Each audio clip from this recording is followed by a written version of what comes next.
then look at what other people have to face. Every successful person has faced difficulties in their life and career. My guests will share with us the challenges they have overcome on the road to success. Every week we'll follow their story right here in Life with me, Patti Boulaye. Hello, and welcome to Life with me, Patti Boulaye. My guest today is Olivier-nominated and multi-award-winning actor Anne Mitchell. She recently received an honorary Doctor of Arts Lifetime Achievement Award. Anne's career spans 4 decades. She has played many great classical roles in the theatre and worked extensively in television, radio, and film. Well, I have to say it like that because she's done so much. We'll be here for hours if I had to count everything Anne has done. Welcome, Anne. It is such an honor to have you. Well, it's lovely to be here. Such an honor. Now, let me just gush, okay?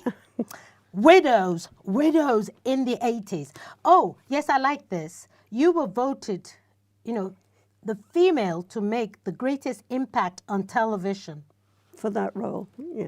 Whoa! Well, okay, yes, that is true because I watched it and I thought it was about these women that actually carried out an armed robbery. Yes, their husbands had planned. Absolutely. Their husbands had been killed carrying out an armed robbery, and Dolly, my character, decided to take over the jobs and to look for her husband's ledgers, where he had planned so many robberies, and he had, he had the finger on everyone.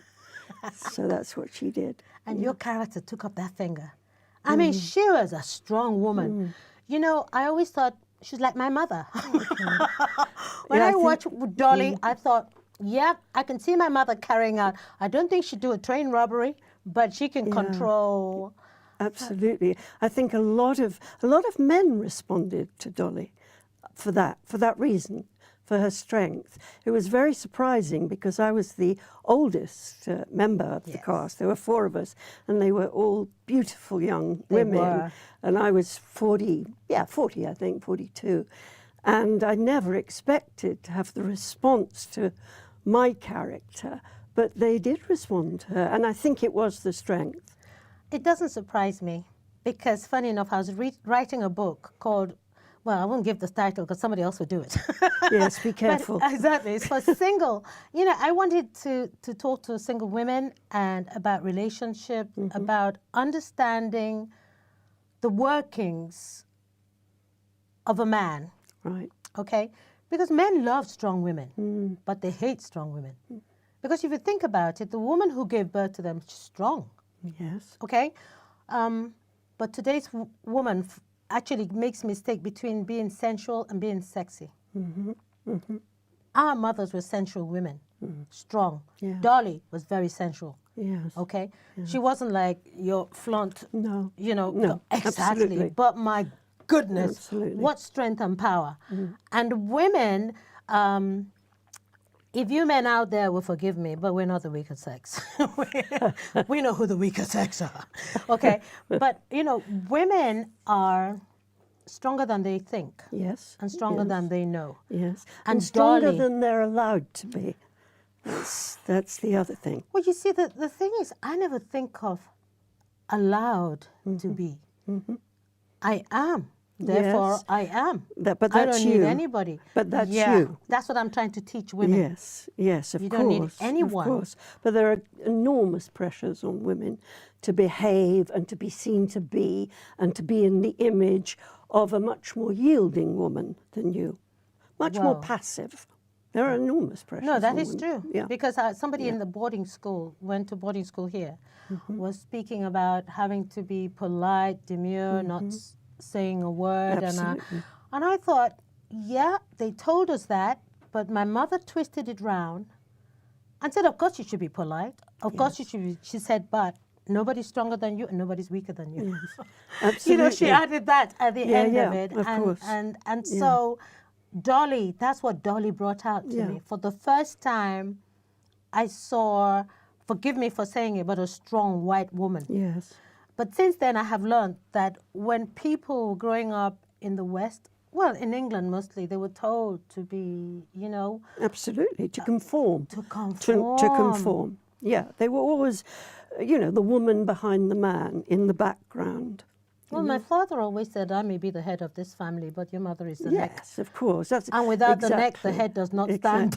Exactly. Yeah. You know, so that Everybody really, knows where the real strength lies. Yes. well, I It's know a secret. it's though. a secret. Well, it was an open secret where I come from because, you know, my mother, oh my goodness, she had 9 children. I was the 7th of her 9 children. Yep. Yeah. And I believe that the more Respect. children, respect. Remember when she died, we had over 2,000 people at her funeral because she saved so many people during the war. And That's incredible. yeah, she was quite formidable. So to me, she was my Dolly. Yeah. And it was written by Linda LaPlante. Yes. You know? Yes. Yeah. It's written by a woman. Yes, and it was there was a woman, 2 women producers, Linda the writer, Yes. and of course 4 women leading the series, and a man, amazing. and it was a first for many was, people. yeah, Yes, it first was. for Linda, so first for Linda Agron. It was first for me to lead a series, and it was the first for Ian Toynton to Okay, the yes, director. That's right. So it was an extraordinary experience. That's from that.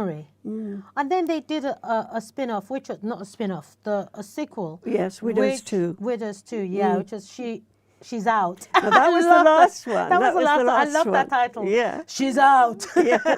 Watch out. That She's was the last one. Yeah. Yeah. And now you're doing another one, actually. They're doing another. You have a cameo Steve in it. McQueen is directing the movie Widows Yes, because when he, director Steve yes, McQueen, he's the okay. you know the director of 12 Yes, Years a that's Slave, right. and when he saw it when he was 13, and it had an enormous effect on him. He was telling me because he was at the time, I guess, like most teenage boys, he was being told what he couldn't be, that he couldn't do this, he couldn't do that. So he responded terribly to this story, and he's been haunted by it. And now he's directing the film with the great Viola Davis playing Yes. Dolly, Liam Neeson, Colin Farrell, Robert Duvall. Yes, I would have yes. wanted to come on that set. Oh, it was wonderful, That's to be wonderful. there. Oh, yes, gosh. he invited me, Steve, to be in the movie. He wanted me in the movie. So I have a Hitchcock moment. It's just a moment. It's just my Wonderful. face. I have no lines. Clever man Yeah. to do that. Oh, Most he's people so don't lovely. think that. He's so lovely. Yeah. Really? Yes. I'd love to meet Lovely him. man. Can you Lovely arrange that, Anne? man. I'll do my best. on our program. I'll do my best. And now, apart from, you know, all the things you have done, and I've seen you in many plays and watched you in Eastenders. We've worked Cora, together. we've worked. Oh Yeah, gosh, yes, we did. yeah. We had fun, Your first didn't we? big legitimate part. Yes, it was Destiny of Me. Me. Destiny of Me. Yeah. Gosh, yes, Yeah. true, with Simon Callow. Gosh, I'd forgotten about that. You know, I mean, apart from all of that, you're working with young people. That's one Yes. thing that really, Yeah. you know, I admire so much about you. You have taught a lot of young actors. Yes. And you even work with ex-prisoners, don't you? Yes. Yes. What do you do with the ex-prisoners? Well, no, nothing different from what I do with the drama students at RADA or Guildhall. They're exactly the same to me. I first started working with ex-prisoners with a company called Clean Break, which had only just started. I was at the Rose Bruford teaching, and one of the women came from an open prison. There was a student who'd come from an open prison, and she said to me, I'm going to start this company, Clean Break, for ex-prisoners because I'd like to, I feel that drama could be very useful in turning people's lives Was around. she in prison herself? Yes, Oh, yes, okay, okay. yeah. And she said, would you be interested in teaching? And I said, yes, I'd love to. I'd never taught in those areas before. And I remember the first night, it was a Monday night, and it was a large kind of echoey room in Holborn. The class was supposed to start at 7, 20 past 7. No one was there. 20 to 8, no one was there. And I thought, oh, God, this isn't going to work. And then one by one, everyone started drifting in. And they were an amazing group of women, amazing. And a bit naughty at the beginning, a bit kind of testing me, you know. But we went on to work together for 2 years. I worked with them. And one of my students, Rena Owen, who's a Maori, she went back to New Zealand and starred in Once Were Warriors. And she won every award going. She's now in Hollywood. You're kidding Yeah, me. she was remarkable in Once Were Warriors. And she went from the background.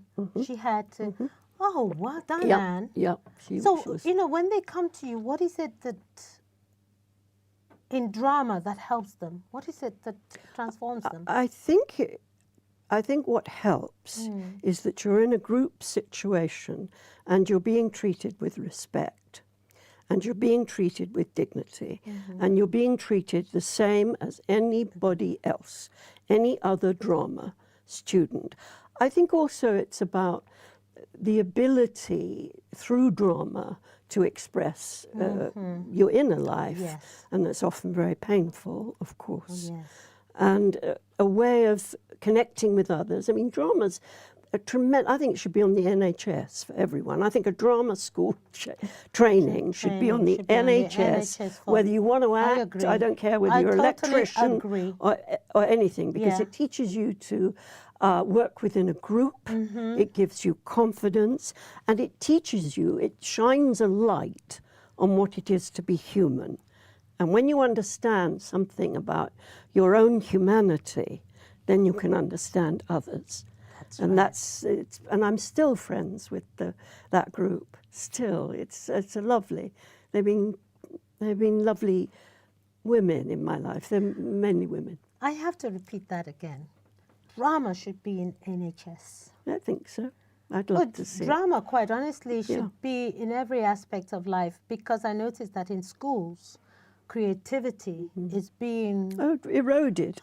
No music, no drama. It's counterproductive. It is. It's definitely. because what drama does, it teaches you to think outside the box. Of course. Okay, and I went to Nigeria to give a talk to teachers on a conference. It was a conference for private educators, you know, people who own private schools and their teachers.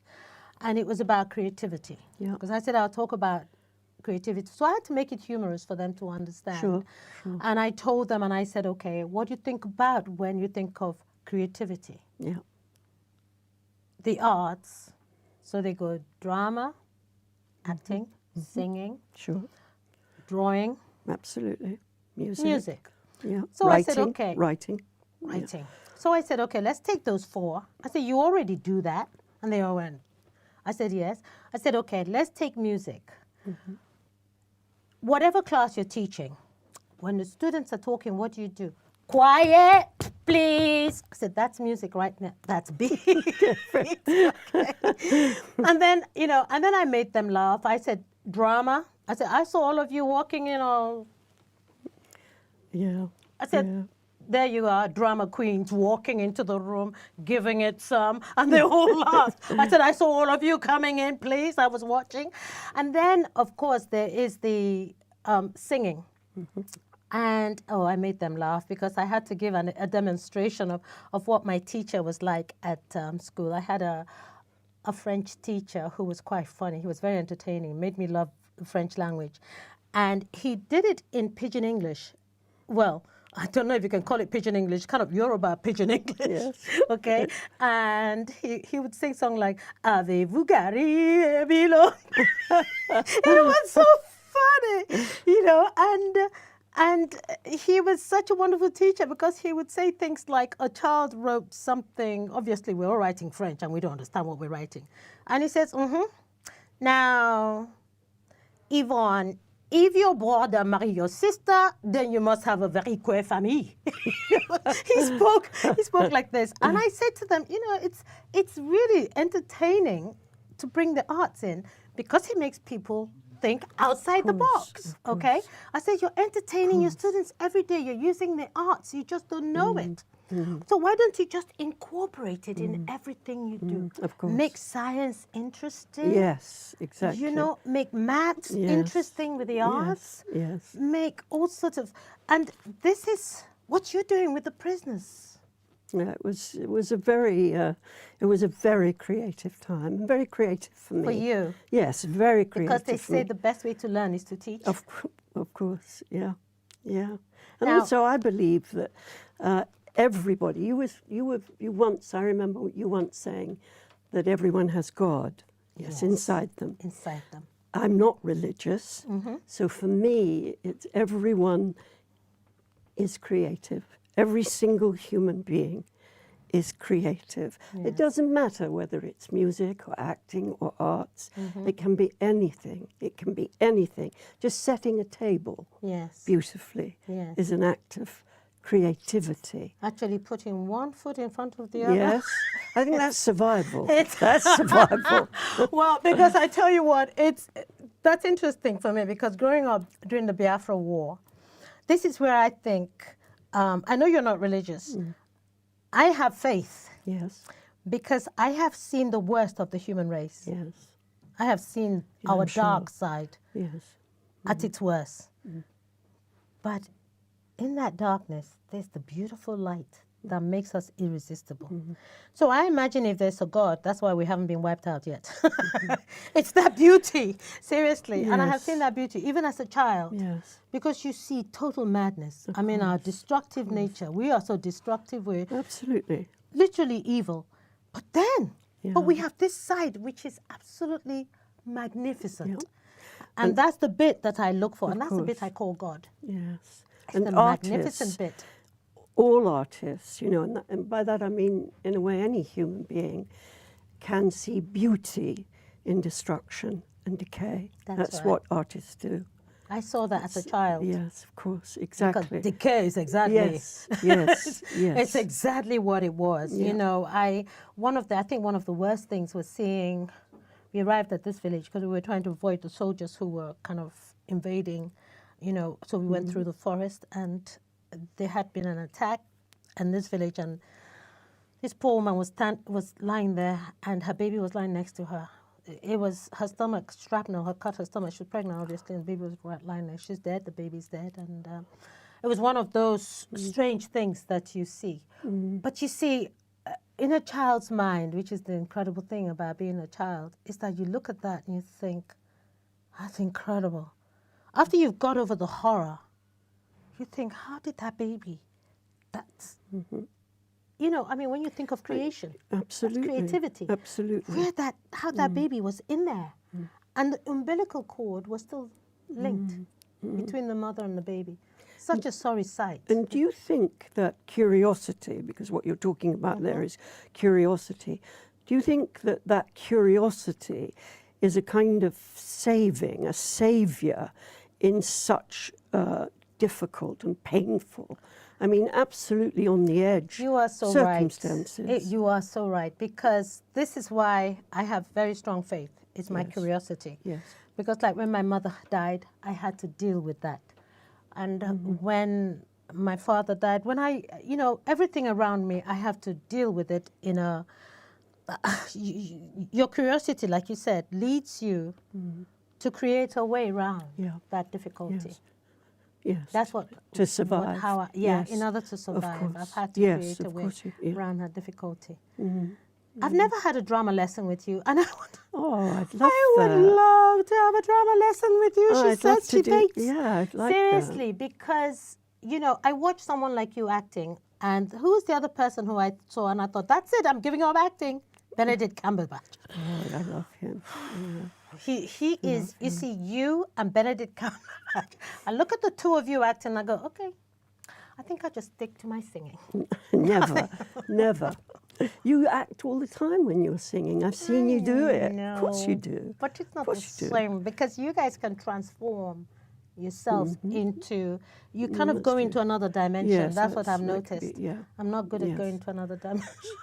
I've got one dimension, I'm sitting in it. Oh, no, I love transformation, I must say. I always Yes, have. because you have to love transformation. Indeed, to do it. The only time I loved transformation was transforming myself into Carmen. Oh, that was, yeah. Perfect. I could see Carmen. To me, she was like a Nigerian market woman. Yeah. You know, I thought I could transform into that, but everything else has been, And it's such an honor to have you an honor to today. be And here. keep up that good work you're doing with community, please. And I'm going to tell you, what Anne said to me, and this is for you out there. See, we're here to help others. That's what we're created to do. Do charity work. Involve yourself in your community. And help anyone who needs your help. And it's, very important if you're acting. So that's a good tip. We'll see you next time.